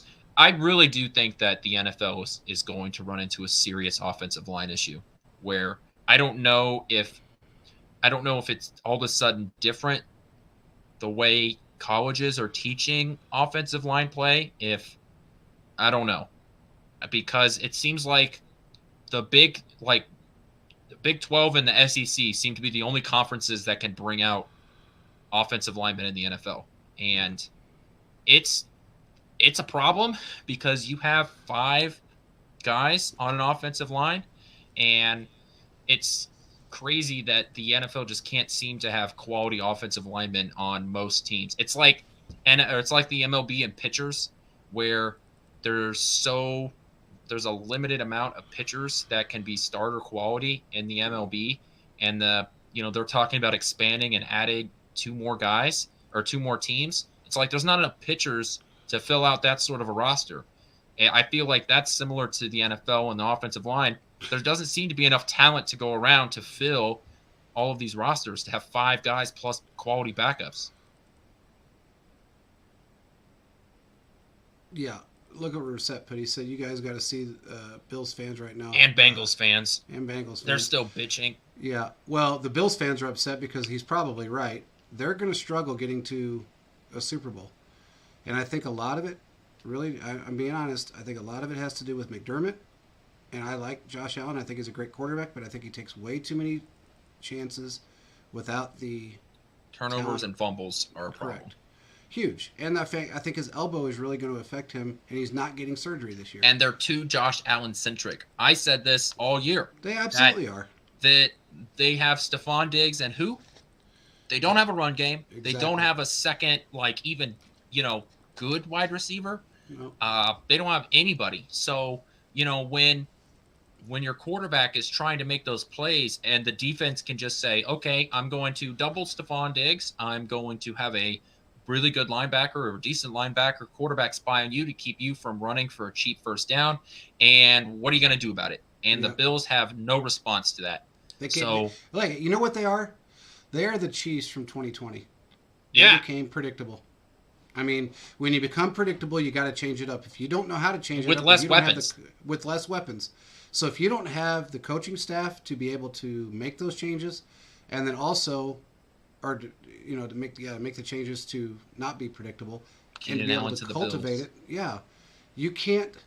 You're never going to win. I mean, we spotted it really quickly, and made the changes that were going to fix our problem. We're in the Super Bowl again, 3 in 5 years. They got close once in an AFC Championship game. They're not going to make it. I mean, there's this old Super Bowl window that everybody talks about. And if you don't have a head coach that's ahead of his time, and a GM that's ahead of his time, and a really good, phenomenal franchise quarterback, your window is not as big as you think it is. And I don't think they have the coaching staff. I don't think they have the GM. And I definitely don't think they have the scouting staff to be able to build around Josh Allen, because Allen is all about Allen. As much as I like him as a player to a degree, I think he's a little bit of a baby, but I think he's a good player. He's all about him. He wants to have the big play down the field. He wants to have the run up the middle. He wants to have this. He wants to have that. And he has not learned to do what Mahomes has done and many other quarterbacks in this league. Take what the fucking defense gives you. If you don't know how to do that, you're done. I don't care how good you are. You're done. And we're seeing it with Lamar Jackson. We've seen it with Baker Mayfield. We're seeing it with a lot of guys that came out of the college, supposed to be the best thing since sliced bread. And they're not. I have a hot take. Well, I don't know if it's a hot take, but the Bills are the new Packers with Aaron Rodgers. That they're always going to be in that conversation of one of the better teams in the conference. They're going to, more than likely win their division, and they're going to be a better team in the NFL because they're driven by their quarterback. But the team around them is, never going to be built up to where they can move further into the playoffs or, to make it into the Super Bowl. And, they'll make conference games. They may even host some of those games, but they're going to struggle to make it to the Super Bowl and win a Super Bowl. And I agree.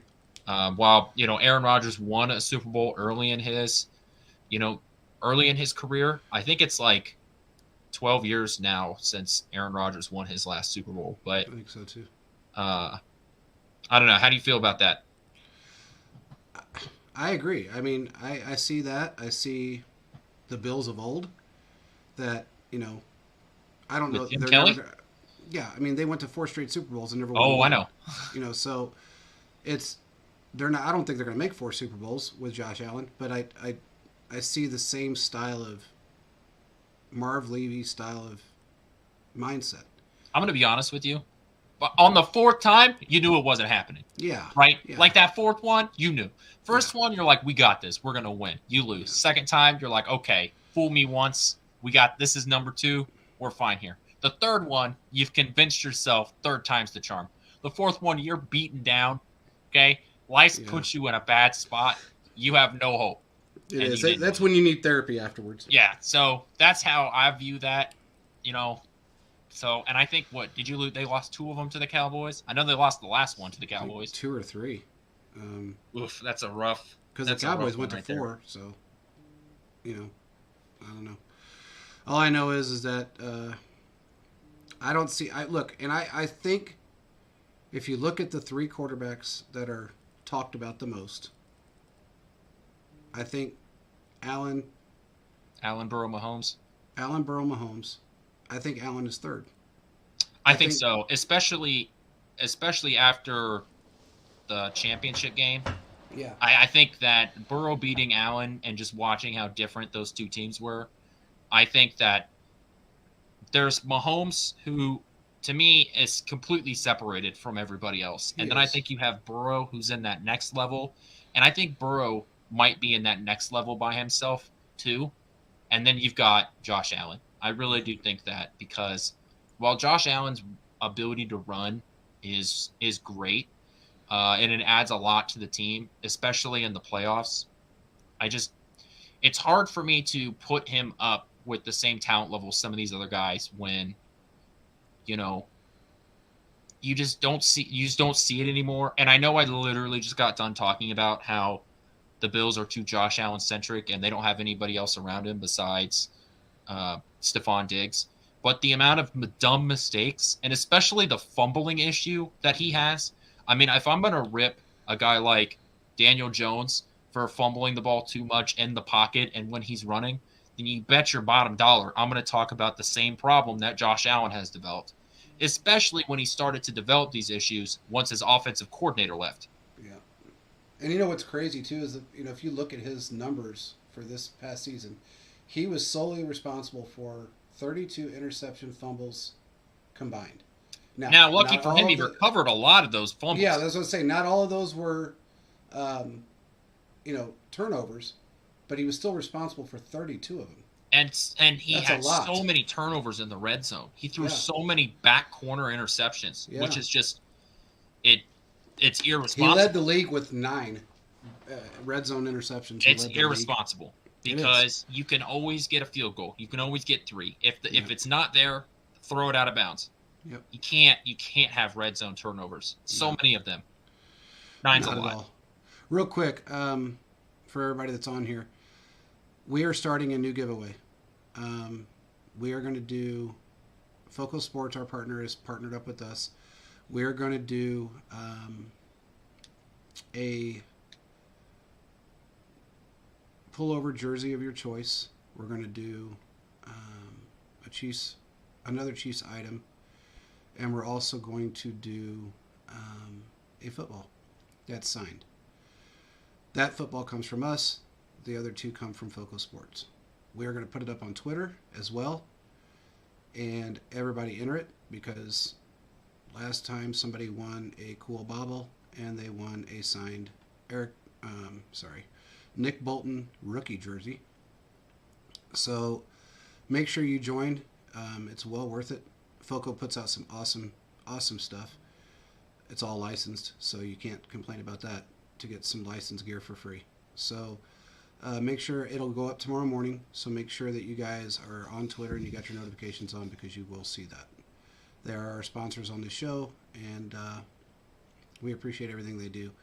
So make sure you guys join. And also check out the newest bobblehead that just came out. I put it up on Focus. It is, let me see, I think I might have a picture of it in here. Um, it's one of the coolest ones yet. It kind of blends the old with the new and the 2 best quarterbacks the Chiefs have ever had. And there it is. It's the then and now bobblehead.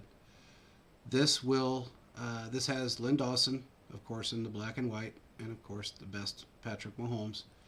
So you can't really find anything like this anywhere. They're highly collectible. They only make, I think this one was 215 of them. So when they're gone, they're gone. And they don't make them again. So make sure you guys join in and get into the when you get into Twitter, get into those giveaways because they're well worth it. And also check out our if you go to our pin tweet right now, there is a link you can go to, and you can check out everything that we have on the site. There's over 11,000 items. Whether you be your favorite NBA team, your favorite baseball team, or football team, it's all there. He said that's badass. It is, Scott. It's sick. So make sure you check it out, and it'll be up there tomorrow. With that being said, Chiefs Live said when you sign a QB to a long-term deal, you got to continue to develop players and continue to make smart moves. It's true. And it gets harder, too, because you can't buy yourself out of problems. Right now, a team like the Eagles, right, they can buy themselves out of problems. The 49ers, have a quarterback on a rookie deal. They can hypothetically buy themselves out of some of these problems. So when you aren't paying a player $40 million a year, you have some more flexibility. When you sign that quarterback to that long-term deal, then you are not allowed to do that because of the salary cap. And that's what makes the Chiefs run even more impressive, because Patrick Mahomes has been on this long-term deal for a couple of years now.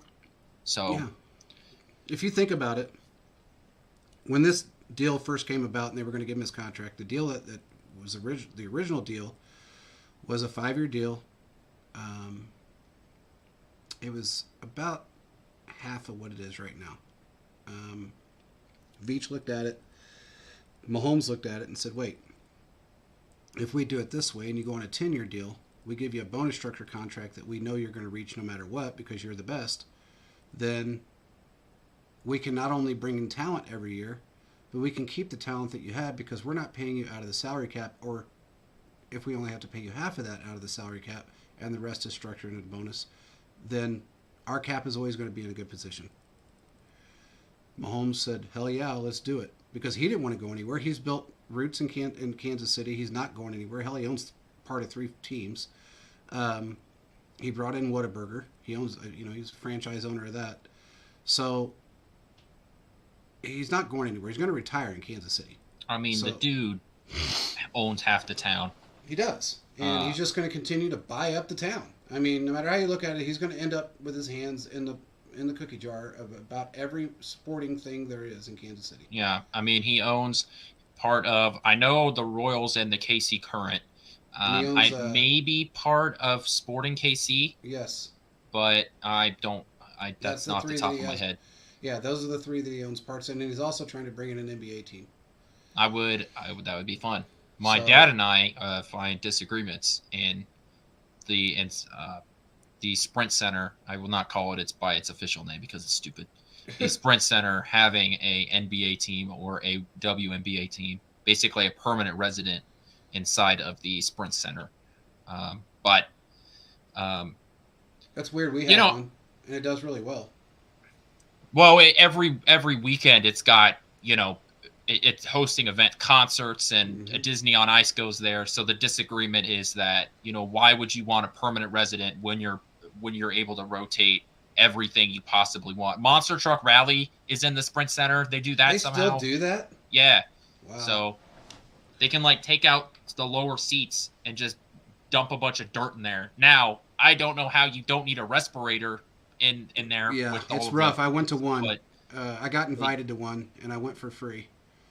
What else? Oh, they do professional bull riding, and I mean anything you could possibly think of, they've done in the Sprint Center. Well, see, they used to do all of that. Weirdly enough, they used to do all that at Kemper Arena. Yeah. And I don't know. Look, I'll be honest with you. I don't even know if Kemper Arena is still around. It's around, yeah.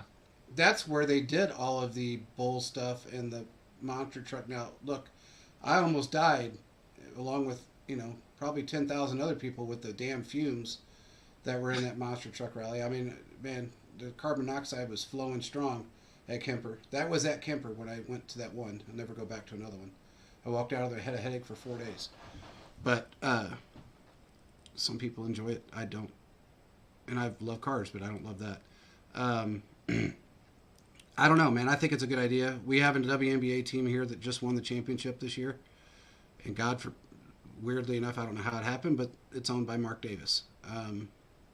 That guy can't win anything, but he won that. I think he put a lot of emphasis into that WNBA team instead of really paying attention to the Raiders. after it was all said and done. I mean, but it's not like the he's Raiders kind of don't win anything. no. But getting into this really quick before we go, Derek Carr. There's been some talk over the last couple of days that I've heard on a couple of teams that he may go to. One of them is the 49ers, and one of them is Miami. I still think he's going to go to the Colts, but those are the two teams. Yes. You think he's going to go? You think the Colts are going to take on another veteran quarterback? He's not as a veteran as Matt Ryan. He's a better quarterback.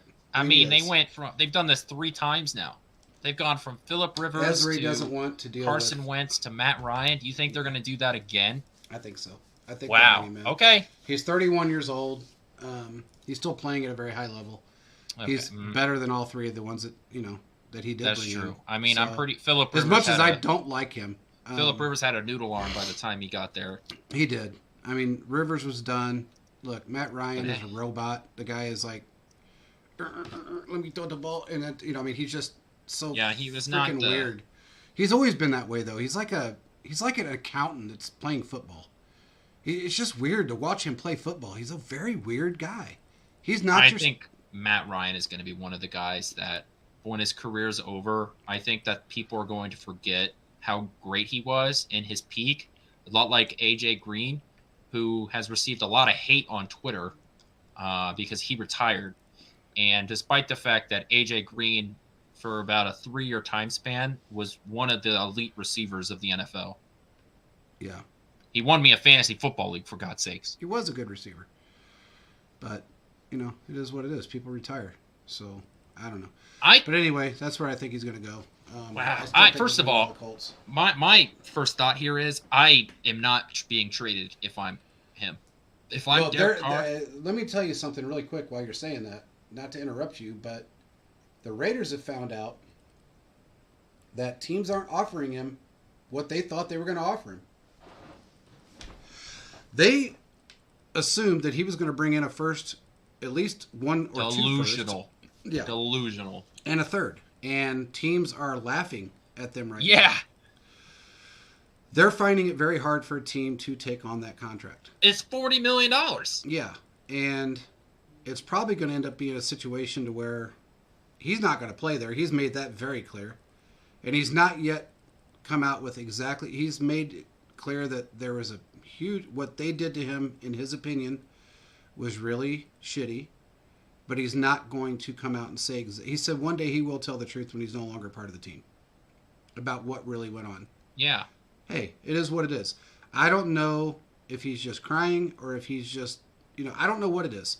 Carr is a very strange guy. He's got tattooed eyeliner. He's cries a lot about everything. Cries on the field. He cries off the field. I don't know. Very emotional guy. He's the Dick Vermeil of quarterbacks. I don't know, man. Dick Vermeil. Yeah, he cried when the wind blew. I mean, believe me, I watched it. The guy would just break out in tears for anything. But Derek Carr's pretty bad too. I don't know. I just don't see. I don't see the Raiders getting anything, but maybe. I mean, honestly, a desperate team would give him a second and a third. I make him cut me. He's probably going to get cut. I would just say, because he has a no trade clause, so I would just say I decline that trade. I decline that trade. I'm not playing ball with the Raiders. I'm not doing it. Yeah. I'm not helping the Raiders out by he helped them in the Pro Bowl, them. Which sucked, but So I'm not doing it. If the Raiders come to me and say, "Hey, we got a deal worked out. You are going to blank team," I would say I decline that. And if that same team offers me a contract and free agency, and I want to go there, I'm signing it. Yeah. I'm not playing ball with the Raiders. Screw the Raiders. You did me dirty. Like they really. Did. They really did. Also, if I was Derek Carr, my ankle would have been hurting after the Pro Bowl, so I can fail my physical in a week and get my $40 million guaranteed, and then you'd have to cut me and eat the $40 million. Might happen. That's anyway. what I would have done. Hey, it might happen anyway. It could have been it just all of a sudden popped up right at the end of the Pro Bowl and tripped over a cord, tripped over a cameraman. I would have made it the most dramatic, pulled hamstring in the history of. I'd have been out there like a soccer player. Okay. Yeah. We'd have been flopping over, rolling around. You'd have to bring the card out, It'd have been a whole ambulance on the field. I want to say something really quick. There's been a lot of talk because of Devontae Adams' tweet, his Twitter feed about Aaron Rodgers going to the Raiders. That has been vastly denied, not only by Aaron Rodgers, but by other people. At this point, I will say he is not a candidate for the Raiders. He does not want to go to a rebuild team. He's made that very clear. That's why he's not staying. One of the reasons why he was very adamant about not staying with Green Bay if they're going to rebuild. Green Bay wants to go ahead and trade him anyway. They have finally made it clear that they want to trade him. I don't see this happening. I see Aaron Rodgers, to be honest with you, in a 49ers uniform. That's where I see him going. I don't see, and the reason I say that is because I don't think an AFC team is going to trade for, unless it may be the Jets. But I don't see an AFC team paying that kind of contract. I don't see Ezra doing that. So if they're going to make a trade or outright cut him, which they would have to do if he's not traded, he would go to the 49ers. He's going to go somewhere where his best opportunity to win is. And right now, that is probably the best team he can go to, NFC-wise. AFC, I don't know who the hell would pick him up that doesn't have a quarterback already. And that really puts a hurting on Carr as well because you got, look, man, for all intents and purposes, he's 20 times the quarterback Carr is. That's going to be it's going to play a huge part in Carr's ability to land on a team that's going to be good, a decent team that's going to pay him. He's not worth $40 million a year, anywhere near it. So that's why his contract was for $161 million for that entirety of his last extension, because he's just not good enough to be there. He's a good quarterback, but he's not that damn good. So I don't see Aaron Rodgers going to a rebuild team anywhere, and there's 2 or 3 of those out there. You might see somehow if Miami can pull it off. You may see him in a Miami uniform, but that's another team that has got a lot of money wrapped up in the players that they have currently. That all kicks in this year and next year, so I don't know. It's going to be very interesting, but I don't see this happening with the Raiders. I just don't see it happening. And what I understand from other people, he does not like Josh McDaniels. So that's going to be a huge thing with him. Do you know what the Jets got traded to the Packers for Brett Favre? What? It was a 3rd-round pick. Well, Brett Favre was, at the end of his Jets. rope. It was a conditional 1st-round pick that if the Jets made the playoffs, then it would have been their 1st-round pick. But because they didn't, it turned into a 3rd-round pick. If Aaron Rodgers gets dealt, it's got to be something like that, and it'll probably be contingent on play time. And I wouldn't be surprised if one of those picks gets backloaded, and it depends on if he stays next year, too. Yeah. Well, you also have to look and see if that contract that he signed has a no-trade clause in it, which I don't know if it does or doesn't. Well, he could waive the no-trade clause, too. Well, I'm saying he could also say, I don't want to play for that team. That's true. Yeah. If we're being real, any quarterback has a no-trade clause because they can just say, I'm not playing for that team, and that team's probably not going to trade for him. But then they have to sit for a year. Yeah. That's the difference. Would you trade for a quarterback that straight up tells you, I'm not playing for you? I mean, that's the Eli Manning of. Yeah. So. Yeah. But I understand. The no trade clause is an important factor. Aaron Rodgers going to the Jets would be funny because you're following in Brett Favre's footsteps. Yeah. Favre just wasn't as arrogant about it as Rodgers has been. I don't know if Rodgers is being arrogant or if he's just being straightforward. A lot of people take him as arrogant. I think he's a little bit of both. I think he's a little arrogant. He's an extremely intelligent man. And I think that plays a part in his arrogance, but I also think that he's being very straightforward and just very blunt. The guy said, with the right situation, I can get another MVP. Yeah, but I think right now he's legacy chasing. I think he cares more about his legacy than team success. Absolutely. So. Yeah, that's the one thing that And I love the fact that when they asked Mahomes with the retirement of Brady, how does it feel to be the face of the NFL? Okay, well, he was already the face of the NFL, but in fact, he was the face of sports. He was the Tiger Woods of sports, is what he was. Tiger Woods was the face of sports when he was at his height. Patrick Mahomes is the face of sports. He has been for 3 years. Yeah, I mean, it's like Michael Jordan, right? Yeah. I mean, Michael Jordan was the face of, and because there was nobody that was just that dominant, and that's what Patrick in any Mahomes sport is. Yeah, in any sport, And there was nobody that dominant. So, but I like his answer. You know, he said, "I'm not worried about being the face of anything. I just want to go out and win football games and get to the Super Bowl." And I think that's the right attitude to have. What's Will saying? Do you think the Chiefs will keep running back Melvin Gordon around next season? I'm sure he'll sign for he'll be a third wide or running back on somebody else's roster. I mean, he's just on the practice squad. Yeah. I think he was brought in for insurance reasons only. And it's really sad because I look at him and I look at Danny Shelton, and I think Danny could have been a really good player on this defense, but they just didn't get that opportunity. But again, if anybody else would have wanted them, they would have been yanked off our practice squad. Yeah. So that kind of gives you an indication that. That's why I think he'll end up in somebody's training camp and he'll be a third running back on somebody's roster by the end of the year. I agree. Now, if weird scenario, it's not really weird. I guess it could be a scenario. Clyde's gone, which I'm positive he is. Yeah, he'll get traded. He's gone. He'll get traded for a conditional 6th round pick. 100%. And then you got no more Rojo, which I'm almost positive he's gone. I don't know why. 100% sure he's gone. Yeah, when you ask to be traded in the middle of the season and you've gotten 4 carries since then, I'm not sure you're going to stick around. Yeah. You never know if Melvin Gordon might not stick around.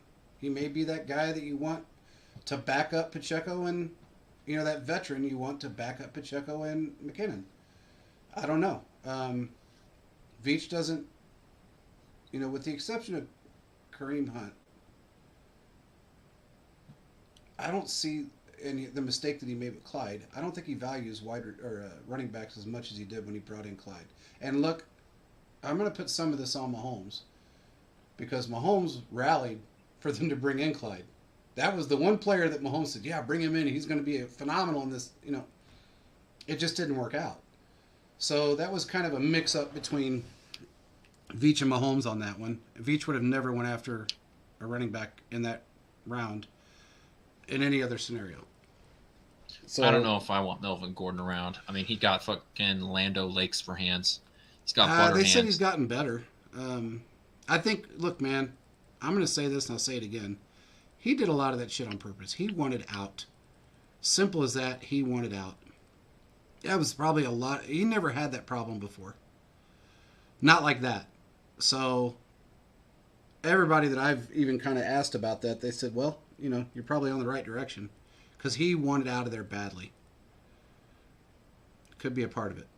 So I heard he did really well in the practice squad and is doing really well. So we'll just have to see. He may be that guy that you use for your third string guy next year. I don't know. I don't see them. I mean, look, they got 12 draft picks right now. 12. A Super Bowl team has 12 draft picks 2 years in a row.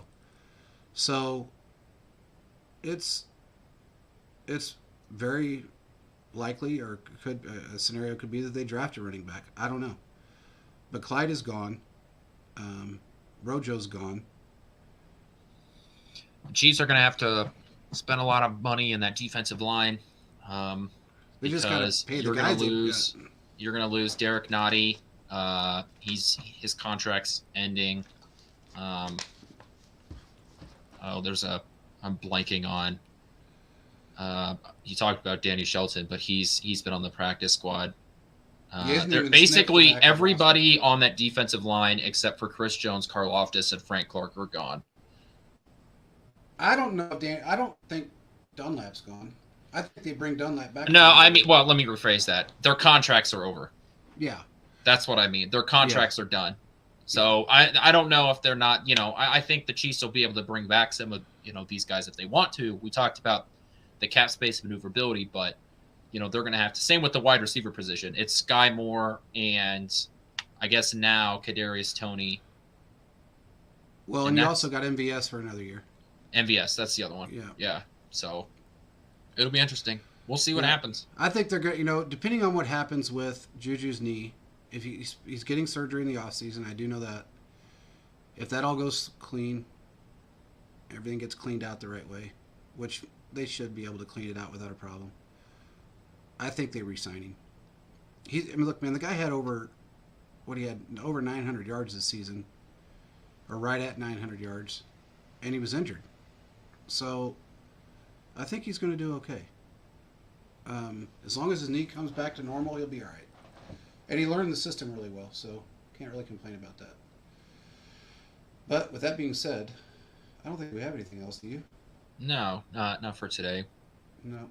We got to save some content for later in the week. Absolutely. And I'm sure there's going to be more. There's something every day in the NFL. But with that being said, we appreciate everybody for joining. We will get that giveaway out tomorrow morning. Make sure you check out our pin tweet. Go to Foco Sports. Check out the gear. Super Bowl stuff coming out. All kinds of stuff coming out. Just check it out. And like and subscribe. That's a huge thing for us. Like and subscribe. If you can do that, that will help us out tremendously. And we will talk to you guys again on Thursday. Peace out, everybody. Chiefs going to the Super Bowl. Yes, they are.